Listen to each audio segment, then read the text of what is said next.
Hi traders, welcome to my channel. నేను మీ సురేష్. ఈరోజు Nifty 5వ తారీఖు పాసిబుల్ ఎంట్రీస్ గురించి నేను ఎక్స్ప్లెయిన్ చేస్తున్నాను. ఇది ఎస్ఎంసి కాన్సెప్ట్లో మీకు ఎక్స్ప్లెయిన్ చేస్తున్నాను. ఎస్ఎంసి కాన్సెప్ట్లో ఆర్డర్ బ్లాక్ ఇన్బ్యాలెన్స్లు ఎక్కడ వచ్చినాయో మెయిన్గా చూడాలన్నమాట. ఇది 15 మినిట్స్ టైం ఫ్రేమ్లో మనకి 3వ తారీఖున ఇక్కడ ఆర్డర్ బ్లాక్ ఇన్బ్యాలెన్స్ వచ్చింది. చూడండి, ఇక్కడ లాస్ట్ స్వింగ్ దగ్గర నుంచి ఫస్ట్ క్యాండిల్ గ్రీన్ క్యాండిల్ అన్నది ఆర్డర్ బ్లాక్. నెక్స్ట్ ఇన్బ్యాలెన్స్ చిన్నది ఉన్నది. ఈ ఇన్బ్యాలెన్స్ ఆర్డర్ బ్లాక్ దగ్గరికి మళ్ళీ తిరిగి మార్కెట్ అనేది తిరిగి రావాలి. చూడండి, మార్కెట్ ఇలా పైకి వెళ్ళిపోద్ది. చాలా మంది ఏం చేస్తారంటే ఎక్కడే ఎంట్రీ పెట్టేస్తారు, అది వేరే కాన్సెప్ట్ లో వాళ్ళు పెడతారు. కానీ ఎస్ఎంసి కాన్సెప్ట్ ప్రకారం ఆర్డర్ బ్లాక్ ఇన్బ్యాలెన్స్ దగ్గరికి వచ్చినప్పుడు మాత్రమే మనం ఎంట్రీ తీసుకోవాలి. మార్కెట్ అనేది పైకి వెళ్ళింది, ఇది మళ్ళీ కిందకి వస్తున్నప్పుడు ఇక్కడ లిక్విడిటీని కలెక్ట్ చేసుకుంటూ ఉంటారు. ఈ ఏరియా అంతా లిక్విడిటీ అనమాట. చాలా మంది ఏం చేస్తారంటే ఇక్కడ డబుల్ టాప్ ట్రిపుల్ టాప్ వచ్చిందని ఇక్కడ ఎంట్రీస్ పెడుతూ ఉంటారు. కానీ దాని కింద ఆర్డర్ బ్లాక్ ఇన్బ్యాలెన్స్ ఉందని గుర్తించి మనం అక్కడికి వచ్చిన తర్వాతే మనం ఎంట్రీ ప్లాన్ చేయాలి. అంతేగాని ముందుగానే పెట్టామనుకోండి మనకు స్టాప్ లాస్ ఎక్కువైపోద్ది. ఈ ఆర్డర్ బ్లాక్ దగ్గరికి వచ్చిన తర్వాత మనం ఎంట్రీ అక్కడ ప్లాన్ చేసి దీని కింద స్టాప్ లాస్ పెడతాం. 15 మినిట్స్లో ఆర్డర్ బ్లాక్ జోన్లోకి వచ్చిన తర్వాత మార్కెట్ 1 మినిట్ టైం ఫ్రేమ్లోకి చేంజ్ చేసి ఇక్కడ మనం ఎంట్రీ ప్లాన్ చేస్తాం.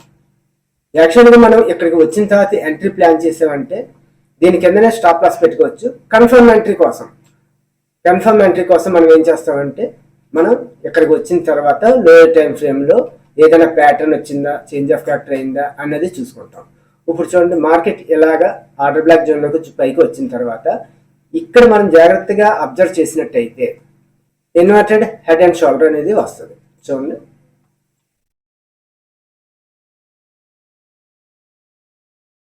ఈ ఏరియా అంతా ఎక్కడైనా పెట్టుకోవచ్చు, అంటే ఇది లో ఏరియా కాబట్టి ఇలా హెడ్ అండ్ షోల్డర్ వచ్చిన తర్వాత ఇది రిట్రేస్ అయ్యి మళ్ళీ ఇదే హైని కానీ సపోర్ట్ తీసుకున్నట్టయితే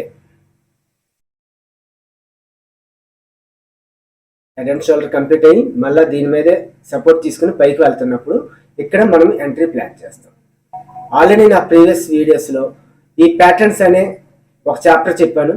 ఆ కాన్సెప్ట్లో వివరంగా ఉన్నది. ప్యాటర్న్స్ ఎన్ని రకాల ప్యాటర్న్స్ ఉన్నాయి, ఎప్పుడెప్పుడు మనం ఎలా ఎంట్రీ తీసుకోవాలన్నది అందులో ఉంది. మీకు ఎవరికైనా తెలియకపోతే ఆ కాన్సెప్ట్ మీరు చూడండి.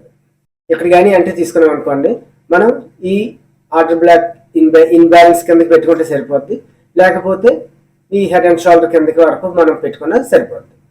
సో ఇక్కడ నుంచి పైకి వెళ్ళింది. ఇలా పైకి వెళ్తున్నప్పుడు ఇప్పుడు 15 మినిట్స్లో హై ఎంతవరకు ఉందో అంతవరకు మార్కెట్ అనేది కంపల్సరీ వెళ్తుంది. చూడండి, ఇక్కడ ఎంట్రీ తీసుకున్నాం. ఈ హై వరకు కంపల్సరీ మార్కెట్ పైకి వెళ్తుంది. ఇదే ఫస్ట్ టార్గెట్ అవుద్ది అనమాట. దీని తర్వాత మార్కెట్ అనేది పైకి వెళ్తున్నప్పుడు మనం ట్రైలింగ్ స్టాప్ లాస్ అనేది మెయింటైన్ చేసుకుంటూ ఉండాలి. మళ్ళీ 1 మినిట్లోకి వచ్చేస్తున్నాను. ఇది ప్రీవియస్లో ఉన్నటువంటి హై.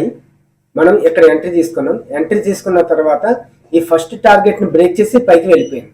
ఇప్పుడు మళ్ళీ రిట్రేస్ అవుతున్నప్పుడు ఈ హై మీద సపోర్ట్ తీసుకుని పైకి వెళ్తుంది అనమాట. ఈ హై దగ్గర వరకు వచ్చి పైకి వెళ్తుంది. అందుకని మనం ఇక్కడ కానీ ఎంట్రీ తీసుకున్నాం అనుకోండి, ఇక్కడ స్టాప్ లాస్ పెట్టుకుంటాం. ఎప్పుడైతే ఫస్ట్ టార్గెట్ రీచ్ అయిపోయి మార్కెట్ పైకి వెళ్ళిందో మనం ఇక్కడ ఈ స్వింగ్ దగ్గరికి మనం ట్రైలింగ్ స్టాప్ లాస్ మార్చుకుంటాం అనమాట. అంటే ఇది దేన్ని టచ్ చేయకుండా మార్కెట్ కానీ పైకి వెళ్ళింది అనుకోండి, ఇంకా ప్రాఫిట్లో ఉంటాం. ఒకళ్ళు టచ్ చేస్తే ఎంతవరకు ఇక్కడ నుంచి మనం తీసుకున్న దగ్గర నుంచి ఎన్ని పాయింట్లు వచ్చాయో అన్ని పాయింట్లు మనకి ప్రాఫిట్లో ఉంటాం. ఇక్కడికి 195 పాయింట్స్ వచ్చింది. ఇక్కడికి టచ్ అవ్వకుండా అంటే మళ్ళీ సపోర్ట్ తీసుకొని ఈ హైని సపోర్ట్ తీసుకొని మార్కెట్ పైకి ఎప్పుడైతే వెళ్ళిందో మనం ఎక్కడైతే స్వింగ్స్ వచ్చాయో ఆ స్వింగ్స్ కిందకి ఇలా చేంజ్ చేసుకుంటూ వెళ్తుంటాం అనమాట ట్రైలింగ్ స్టాప్ లాస్. ఇది లాస్ట్ అండ్ ఫైనల్గా ఇక్కడ పెట్టుకుంటాం.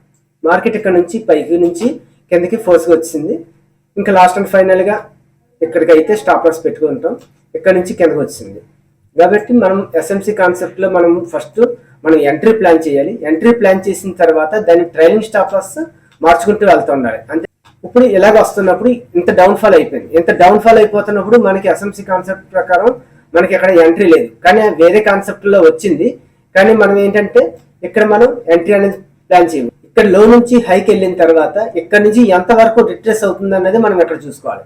ఈ రిట్రేస్ కోసం రిట్రేస్మెంట్ చూసినట్టయితే లో టు హై కానీ తీసుకున్నాం అనుకోండి, కరెక్ట్గా చూడండి, ఇక్కడ 0.618 వరకు వచ్చి ఆగి పైకి వెళ్ళింది. అంటే 0.618 అనేది గోల్డెన్ రేషియో. కాబట్టి ఇంతవరకు వచ్చిన తర్వాత ఇక్కడ చాలా మంది ఎంట్రీ పెడతారు.